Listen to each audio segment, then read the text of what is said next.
అందరికీ నమస్కారము. ఈరోజు నేను ఊతప్పము చాలా టేస్టీగా చేసే విధానం చూపిస్తా. ఎప్పుడైనా ఒకరోజు చేసుకుంటే చాలా బాగా రుచిగా ఉంటుంది. మనం దోసపిండి తయారు చేసుకుంటేనే తొందరగా అయిపోతుంది. ఫస్ట్ స్టవ్ వెలిగించేసి పెనం పెట్టేసినాను. ఊతప్పాలకు ఈ విధంగా పెనం అయితేనే చాలా బాగుంటాయి. ఊతప్పం అనేది బాగా టేస్టీగా ఉంటాయి. ఫస్ట్ నెయ్యి అయినా పట్టించవచ్చు, ఆయిల్ అయినా పట్టించవచ్చు. నేనైతే నెయ్యి వేసినాను.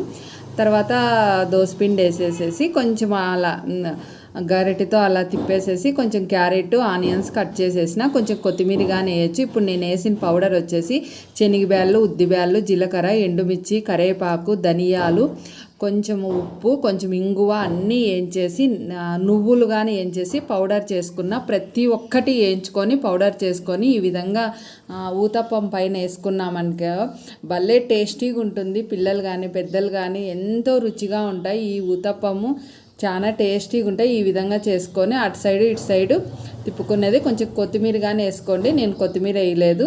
ఈ విధంగా నెయ్యి కావాలంటే నెయ్యి, ఆయిల్ కావాలంటే ఆయిల్ వేసుకోవచ్చు. మనం మరొక వీడియోలో కలుద్దాం.